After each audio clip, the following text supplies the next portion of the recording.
Սիրելի ժողովուրդ, սիրելի հայրենակիցներ,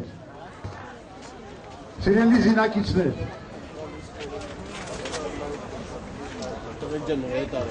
այսօր Երևանում բավականին կարևոր բաներ են կատարվում։ Օրինակ, ես ունեի հետևյալ գործերը։ Ազգային ժողովում այսօր գումարվել է արտահերթ նիստ, որտեղ պետք է քննարկվեր երկրի ամենագլխավոր օրենքը, բյուջեի մասին օրենքը։ Եվ ենթադրվում էր, որ ես պետք է մասնակցեի այդ նիստի։ Մի բան էլ ասեմ, այսօր Հայաստանում գտնվում է Միացյալ Նահանգների պետքարտուղարի տեղակալի օգնական Էրիկ Ռուբինը, եւ ես նաեւ հրավեր ունեի հանդիպման իր հետ, ինչպես նաեւ Միացյալ Նահանգների Հայաստանի, Ադրբեջանի եւ Վրաստանի դեսպանների հետ։ Հենց այսօր ժամին։ Բայց ես չգնացի ոչ ազգային ժողով, ոչ էլ գնացի այդ հանդիպման։ Եվ բնականաբար ներողություն հայցեցի ինձ հրավիրած ամերիկացիներից, բայց եկել եմ այստեղ։ Եվ դուք բոլորդ այսօր ձեր բոլոր կարևոր գործերը թողել եք եւ եկել եք այստեղ։ Ինչու՞։ Որովհետեւ ամենակարևոր բանը Հայաստանում այսօր կատարվում է այստեղ։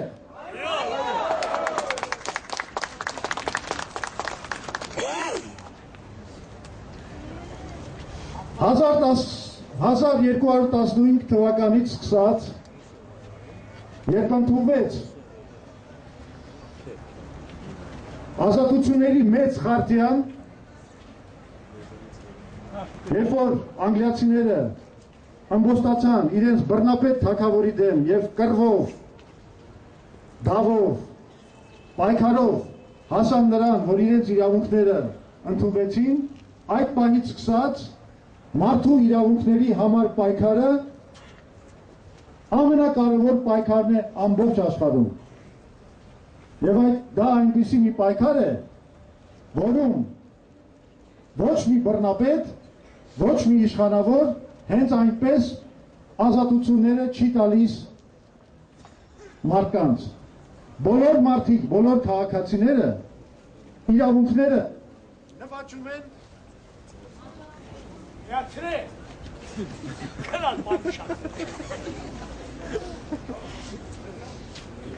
բռնապետները սկսին։ Լսվում է։ Բոլոր երկրներում, բոլոր հասարակություններում իրավունքները նվաճվում են ուժով, մարդկանց պայքարով, ոտքի կանգնելով։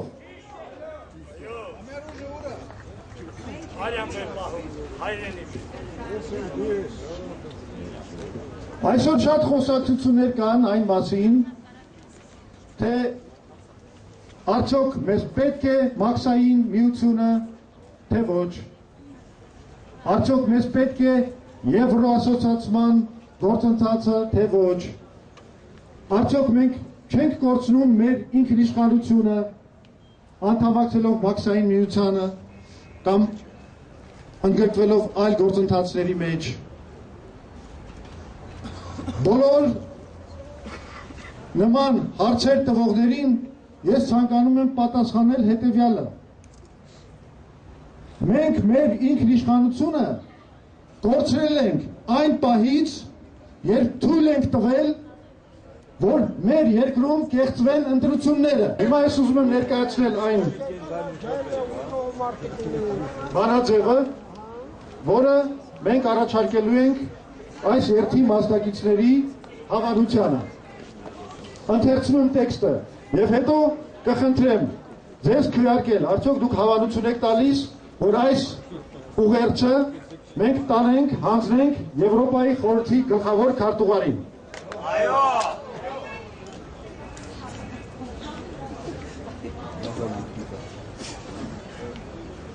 Իրավունքի երթի մասնակիցների ուղերձը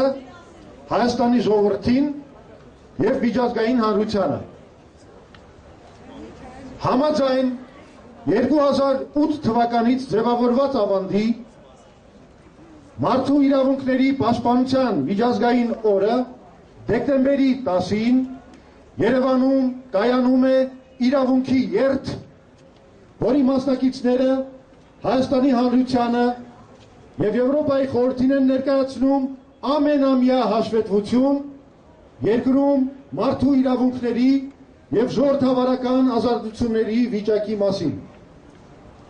Բազմահազար երթի մասնակիցների անունից, որն արդեն ամենամյա 6-րդ երթն է, ցանկանում ենք արձանագրել, որ մարդու իրավունքները շարունակում են սիստեմատիկորեն խախտվել։ Առաջին, այսօրվա Հայաստանում ժողովուրդը չունի սեփական իշխանություն ընտրելու իրավունք։ Հայաստանում շարունակում է գործել ընտրությունների կեղծման հսկայական մեքենա։ Պետականորեն կազմակերպված ընտրակաշարքի ահաբեկման և բազմակի քվեարկողների շնորհիվ իշխանությունները ապահովում են ընտրակեղծիքի այնպիսի մի ծավալ, որ անհնար է դարձրել իշխանության փոփոխությունը ընտրությունների միջոցով։ 2013 թվականին կեղծվեցին նախագահական, Երևանի ավականու և տեղական ինքնակառավարման մարմինների այլ ընտրությունները։ Արդյունքում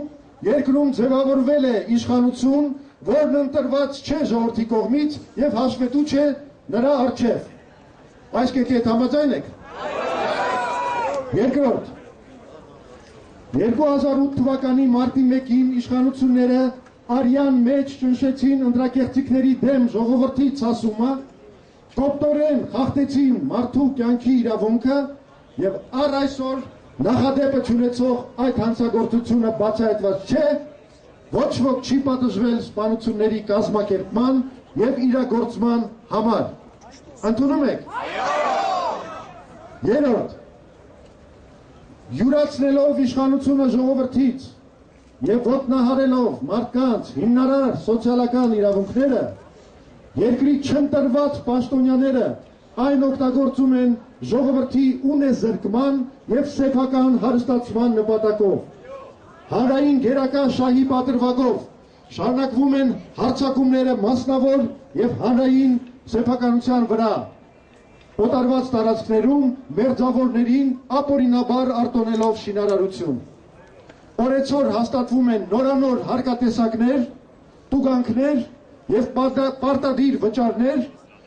որոնց առյուծի բաժինը հասնում է այդ իշխանությունների հովանավորած մասնավոր ընկերություններին։ Համաձայն եք։ Չորրորդ, կոպտորեն խախտվում է ազատ մրցակցության սկզբունքը և ճնշվում է ազատ տնտեսական նախաձեռնությունը, ինչի հետևանքով Հայաստանը համաձայն Համաշխարհային բանկի վերջին զեկույցի դարձել է Արևելյան Եվրոպայի և նախկին ԽՍՀՄ երկիրների մեջ ամենամոնոպոլիզացված երկիրը։ Մոնոպոլիզացիայի և կոռուպցիոն գործարքների պատճառով ձևավորվել են տնտեսապես չհիմնավորված բարձր գներ հանրային տրանսպորտի, գազի և սպառման այլ ապրանքների համար։ Ընդունեցիք։ Հինգերորդ, Սերժ Սարգսյանի ռեժիմը շարունակում է վերահսկել և գրաքննության ենթարկել երկրի հեռուստատեսությունները, ոտնահարելով ազատ խոսքի և ազատորեն տեղեկություններ ստանալու քաղաքացիների հիմնարար իրավունքը։ Ճիշտ է։ Վեցերորդ, 2013 թվականին քաղաքական և քաղաքացիական ակտիվիստները մի քանի տասնյակ անգամ ենթարկվել են հավաքների ազատության իրավունքի դեմ ուղղված ոստիկանական բռնությունների և իշխանության ավազակա խմբերի հարձակումներին։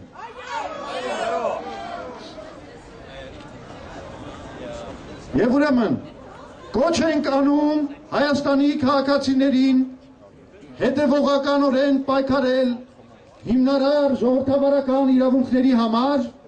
և ժողովրդի հավաքական ուժով ազատվել բռնապետներից եւ հաստատել Հայաստանի ժողովրդի ազատությունն ու ինքնիշխանությունը։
Մենք հասանք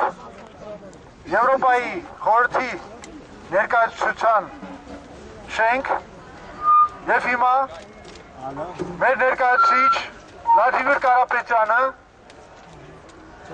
Հայազգային կոնգրեսի եւ ՀԺԿ-ի կողմից ստորագրված նամակը,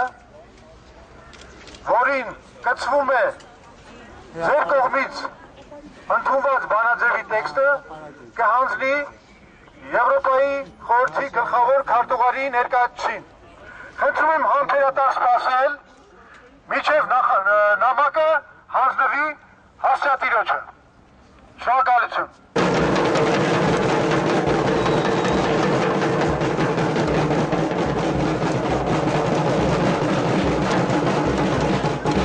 Հատուկ մատնանշեցի, որ այս նամակը կես ժամ առաջ ընթերցվել է երթի մասնակիցներին եւ երթը քվեարկել է այդ նամակի համար։ Շնորհակալություն եւ շարունակենք մեր երթը։